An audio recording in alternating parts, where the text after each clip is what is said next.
were all petrified. We were all like, okay, what's going to happen now? How is it going to go? Like, what are the safety measures we have to start taking? And, Right. and honestly, that fear, every time we see a patient, it was really bad during the starting few days. It was very tense. We were just like, cheering each other up, trying to crack jokes ki अरे तू है तू अगला patient होगा वगैरह वगैरह. Like, we used to keep things light, but फटती थी अंदर बहुत. Actually, it's very funny that coronavirus as such, we had a chapter during our MBBS, but this was one of the disease which used to be like very rare, like not rare as in like it's just a flu, and it's chota wala disease like which we used to keep it aside. ये just read through this, ये तो आएगा नहीं वैसा type. Which I know people are really frustrated staying at home, but this is the least we could ask you from, like, ask you to do.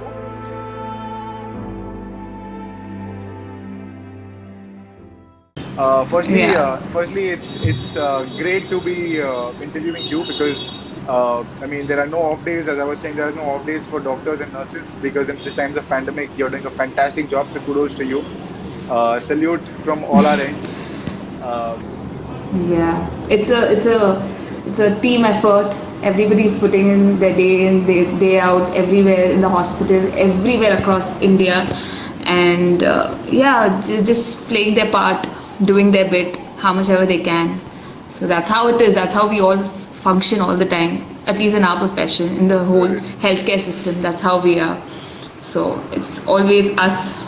And it's not only during this pandemic, we have been in frontline in a lot of situations, be it any calamities or anywhere when everybody else is like, the rescue teams which goes and helps those people and everything. So it's always like, this is one profession which I think is very noble, and we have to be in our toes all the time. Right. You have to think about everybody else. And that's how it is. All right, awesome. We'll straight away get into the topic for today. So you've been fighting and treating with COVID-19 patients on a daily basis. We all know how dangerous it is. It's so communicable that even if you touch someone, the symptoms won't show for like 7 to 10 days. So walk us through the process. How does your ideal day look like? How does Dr. Niveditha during this pandemic? Yes, during this pandemic. During this pandemic. Well, initially when all this started, when there was so much of hava about all this, like obviously, like you open a newspaper and it's all about COVID now. Yes. So it's like that a certain amount of awareness is there. Like everybody knows about the whole in the intensity of the whole situation and everything, but. During the starting, like when it all started progressing in India, there were not many, like, we were all petrified. We were all like, okay, what's going to happen now? How is it going to go? Like, what are the safety measures we have to start taking? And, and honestly, that fear, every time we see a patient, it was really bad during the starting few days. It was very tense. We were just like, cheering each other up, trying to crack jokes ki अरे तू है तू अगला patient होगा वगैरह वगैरह. Like, we used to keep things light, but फटती थी अंदर बहुत. Like, so it used to be like, it used to be very intense, and so we did not have much of protection kits and like PPEs and everything were not available. Because it was during the starting phase, and it takes time, all that. So it did take time. So we were like on a suicide mission. It was like that, like treating patients just with a normal ordinary mask, like it used to be like that. Pata nahi kaun. And every time we see a patient, it should always be kept in mind, like this is what we all keep in mind, that every time we see a patient, we have to consider that patient to be suspicious or positive or something, like that is the amount of precautions we have to take every time we see a patient. So that's what. So initially we didn't have all that, so it used to be a little bit frightening to see any patient. But as days progressed, like as things became, like we became more aware to what we are supposed to do, the whole how we are supposed to tackle the whole situation, how does it go about, like, the whole disease as such.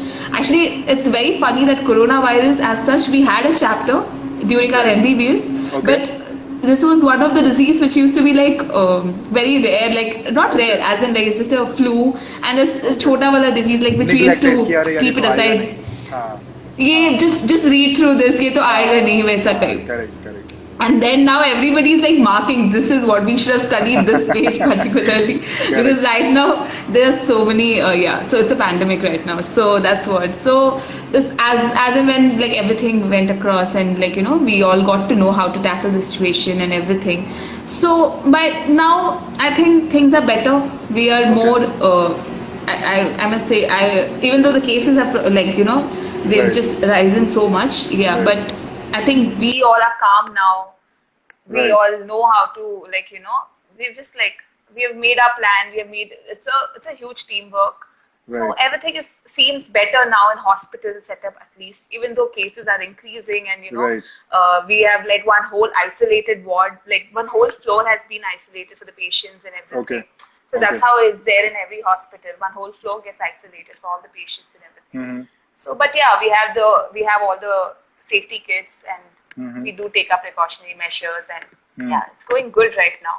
Initially we did have issues, but I think now as like, as time goes by, I hope everything comes down and we just stay positive like this. That's absolutely.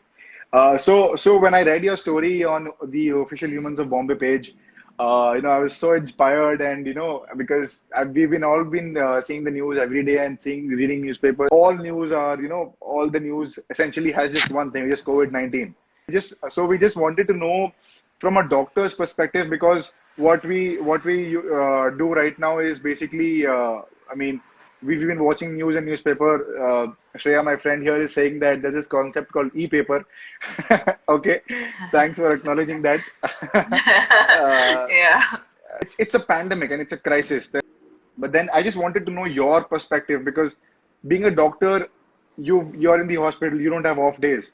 So initially, kaisa tha, while it didn't have a lot of impact on India, and now that it has increased, so I mean on a greater level, what's the situation in hospitals right now? How are the governments reacting to it? I mean, what's the entire scene like? How do you treat a patient? How do you suspect whether it's positive or whether it's negative? How is he put in the isolation ward? How is the quarantine? I mean, talk us through the entire process of how you guys are, facing on a daily basis. Too many questions at the same time. I mean, just thinking about. So there's one simple question. How is the situation in hospitals, and how are doctors and nurses dealing with it? Honestly, when it came to India is when we all became serious about the whole situation. It was pretty late, but then like that was a time when everybody started to take full precautions, and so what happened in hospitals was during that time, we were told to stop our stop our elective surgeries, and OPDs were we started working only on emergency basis, and this was there for a certain amount of time. Okay. The reason why we started doing this is obviously because you come to hospital, you're exposed to that disease. You don't know which person is having that. Exactly. So this is like most of my patients are all low socioeconomic strata. Like they come from that this thing.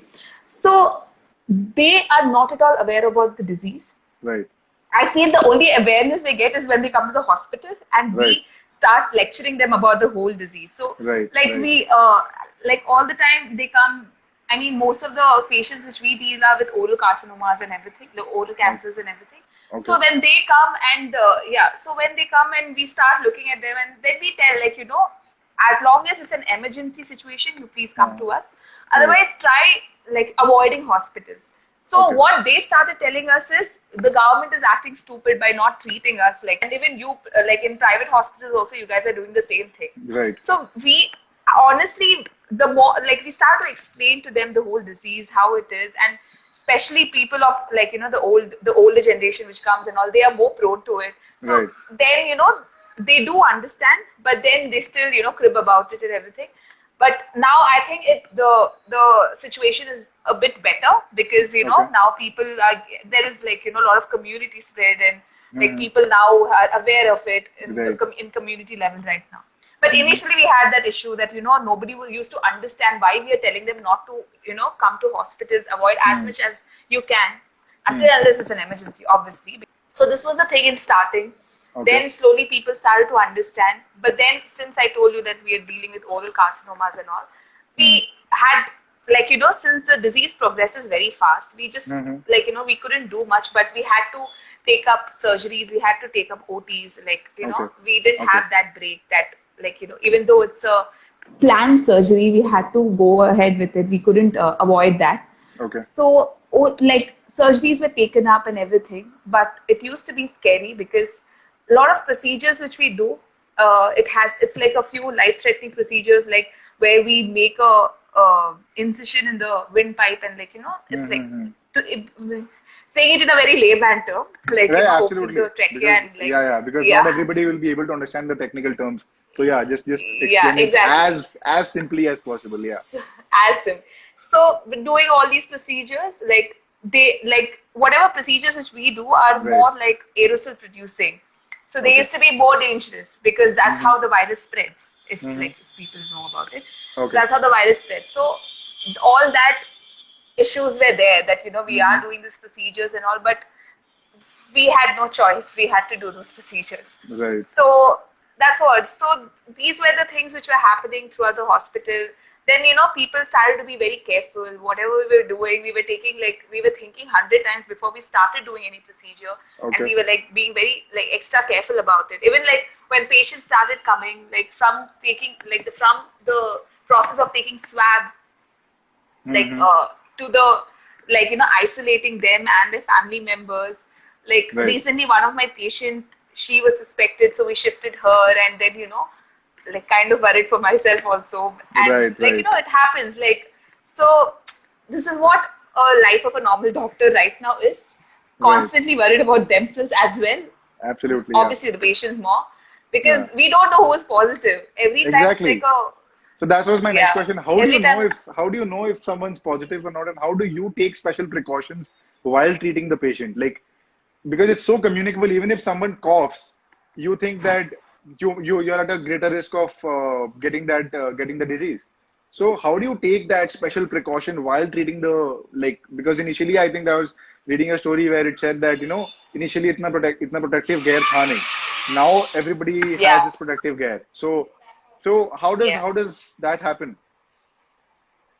So we were just doing the basic stuff like washing hands regularly with soap water and alcohol based, and wearing masks. So like all these things we're doing, and then there are proper ways to do that, which I don't think so people even now like do it properly, like how to wear a mask and how to remove a mask, how to discard a mask.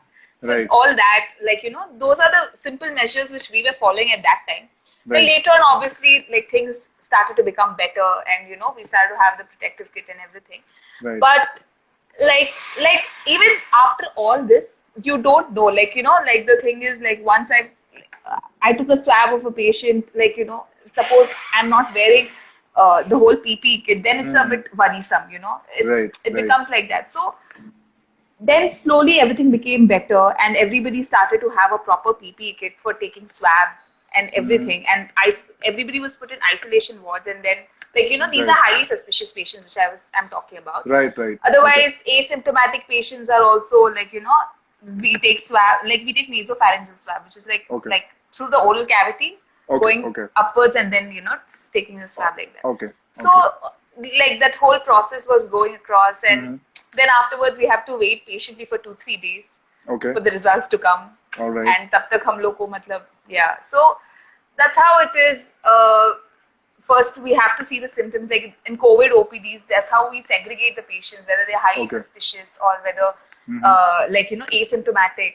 Asymptomatic patients having a COVID contact or having a travel history.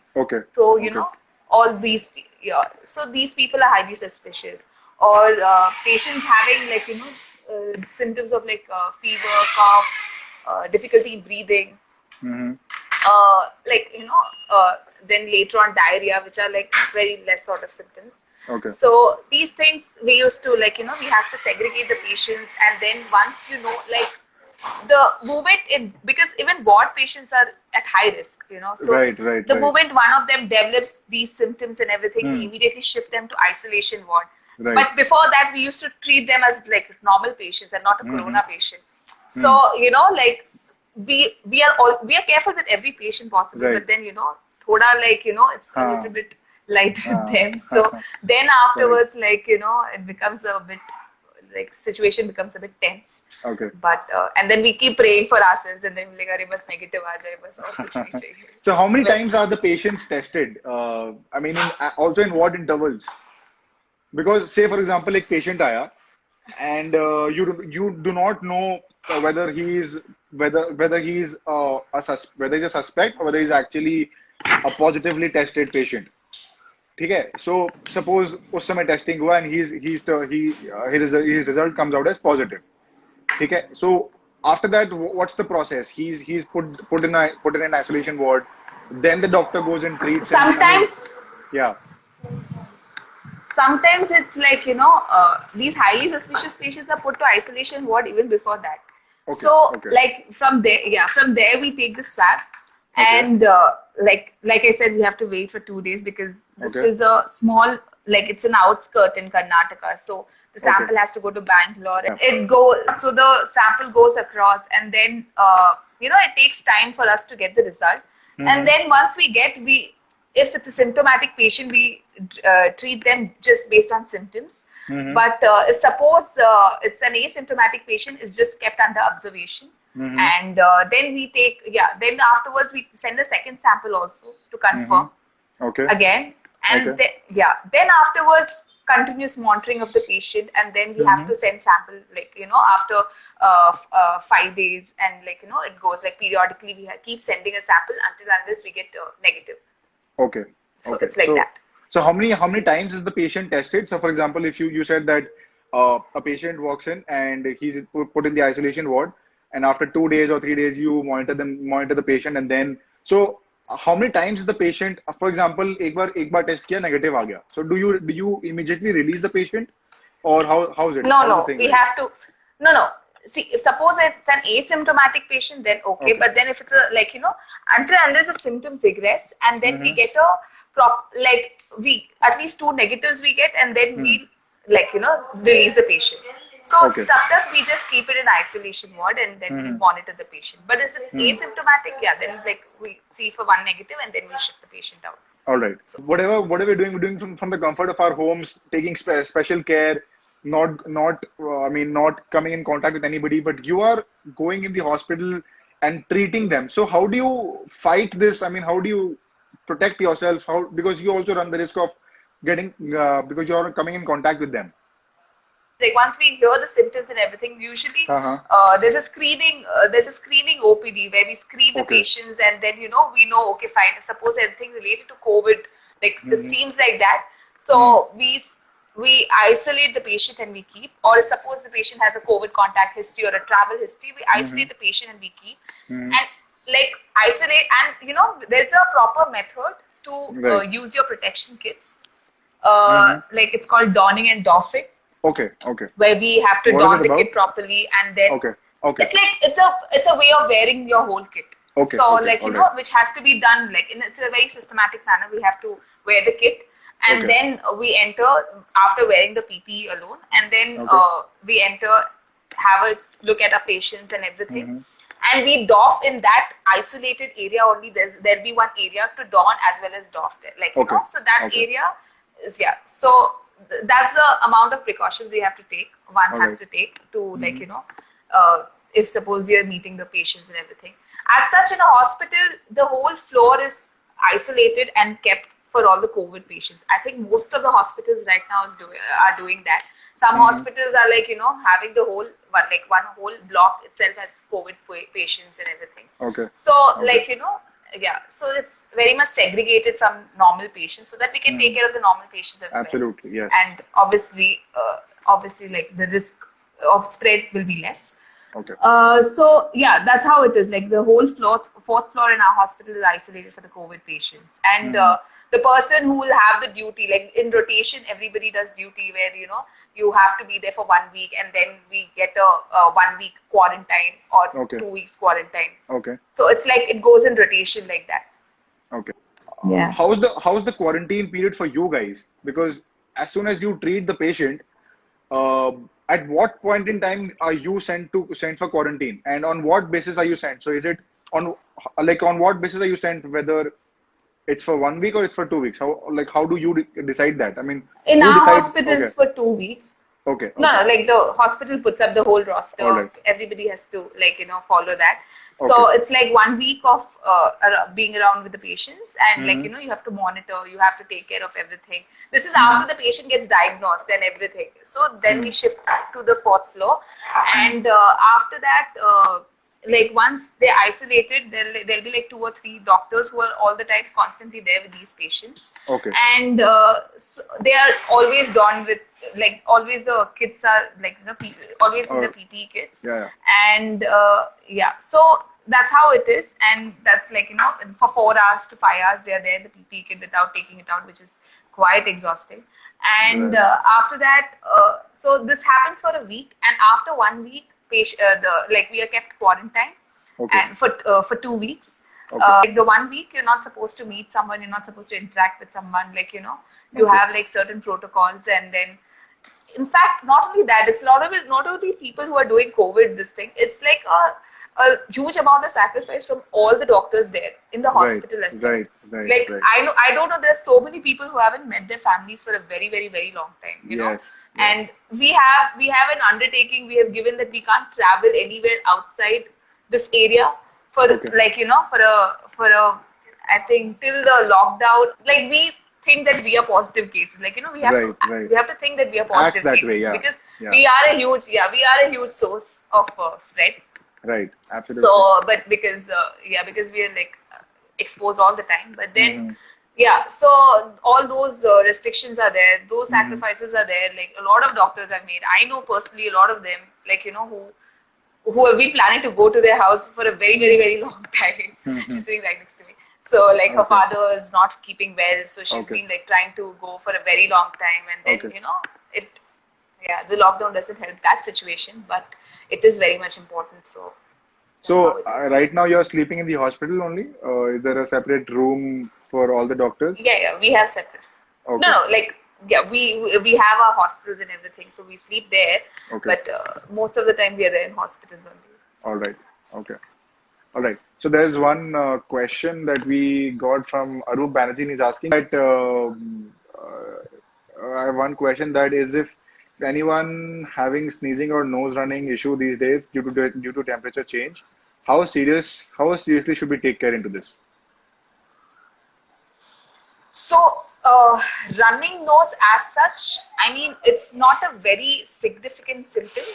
It's mostly because of the weather change and everything. Yeah. But otherwise, like if it's a sore throat or like if you're having fever associated with it, like you know, in between I did develop this running nose and everything because of the weather change in there.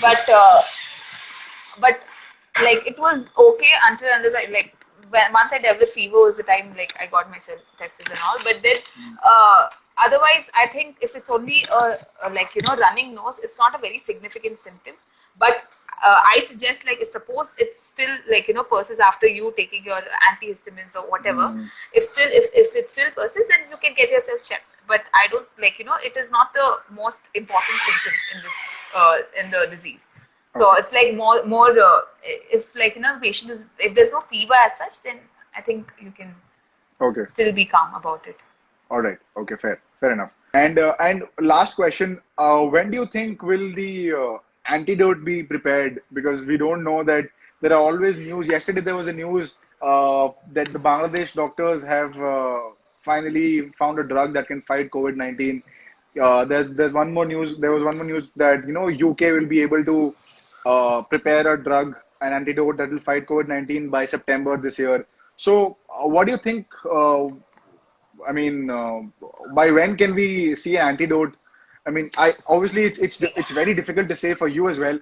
I mean, what's your gut? Let's say, what's your gut feeling?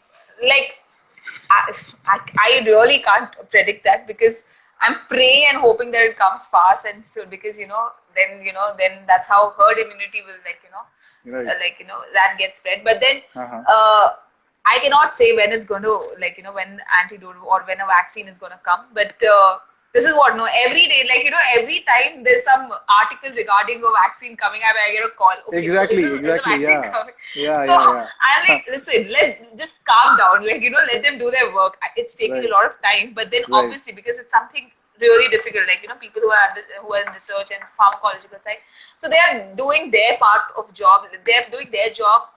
They're also all the time obviously thinking about this, and there are a lot of clinical trials which are being running, and a lot of things are happening. It's it's only about corona right now in every hospital, so people should just understand. People should just stay calm right now, because it will come when it has to come. And even though we all are very much eager for all this, for the vaccine to come, this thing, it will take time. Yeah, that's my sister, by the way, who's a emergency medicine specialist. Okay. She's any drug trial takes at least 18 months. So, I mean, do you still get calls saying that, "Arey, you're a doctor, no. tell me when is the even antidote coming out?" Yeah.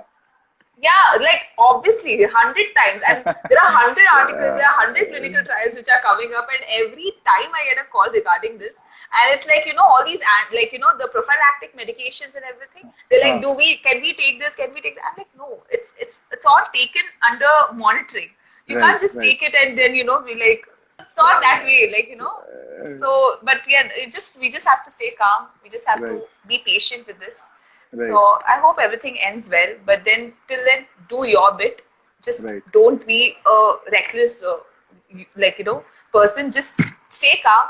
Let's do our bit and let's leave it all to God. I think everything will be fine in some time. All right. So you just have to be patient. Thank you so much, Dr. Niveditha Ashok, for doing this. It's an honor for me to have you on board and just know the doctor's perspective into what goes on in the hospitals. Because again, as I want to repeat this, you're a warrior and you are fighting this pandemic, and not no, I mean all the doctors and all the nurses and every doctor and every nurse and every medical staff is fighting this pandemic. Not only medical staff, but the policemen and all of these people who are fighting this. Yeah, exactly. Everybody is fighting this pandemic. So you all are warriors. A big salute from all our ends to you guys. Keep fighting, and we're sure that we'll have an antidote real soon, real quick, and we'll be able to step out of our homes and experience a world like before. Before we wrap up, just one advice to anybody who's watching this. What's that one advice you'd like to give to anybody? One safety precaution, because as we've got some relaxation right now, there are still people who are who are understanding that ab to khatam ho gaya lockdown. Let's step out. Right? That's what I think there are people who are still not understanding the intensity of the situation. So what's your one advice? If you could address that, and then we'll wrap it up. I won't take much of your time. Yeah. No. It's like the moment all the alcohol shops started to open, we started getting so many RTAs, and there was like huge chaos in the emergency section, the casualty and everything. So this is what I just want to say, that people should just be a little bit careful. You have to maintain social distance. Please avoid crowded places. I mean, I understand that you guys are frustrated staying at home and being aloof and everything. But then it's for a good reason. You should understand what we all are going through on a daily basis. Correct. And we just ask one thing from you all, that try to isolate yourself. Try to be strict.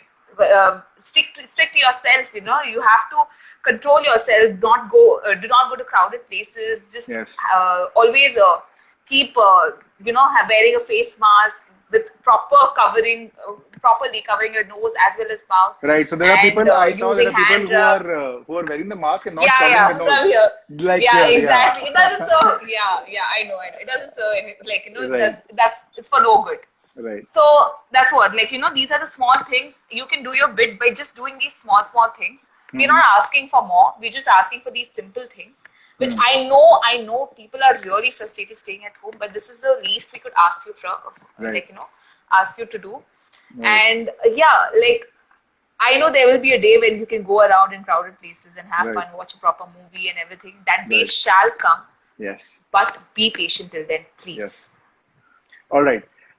Thank you so much, Dr. Niveditha, for doing this. It's an honor for me to host you today. Thank you. And thank you so much for such an informative session. There are still people who are not understanding the intensity. And I hope after this live, after hearing from a doctor's perspective, they will understand that the situation has not eased. It's still very dangerous. There is still an upsurge of the disease. There are so many people getting infected on a daily basis. The graph is more spiking right now. So that has to be kept in mind. Right. Thank you so much. Again, you're a warrior. To all the doctors and to all the medical staff and to all the people who are fighting this pandemic, a big salute and a big shout out to you guys. Thank you so much. Thank you so much. And we love the love and appreciation you guys keep giving us. It keeps us going every day. So thank you so much for uplifting our spirits all the time. And always. Thank you for the session. Always. Thank you so much. Stay safe. Take special care of yourself. You too. Since you're a doctor, you run the most risk of getting contacted. So please take special care of everyone and of yourself as well. And see you soon. Thank you so much. Bye-bye. Nice talking to you. Yeah, Bye-bye. pleasure.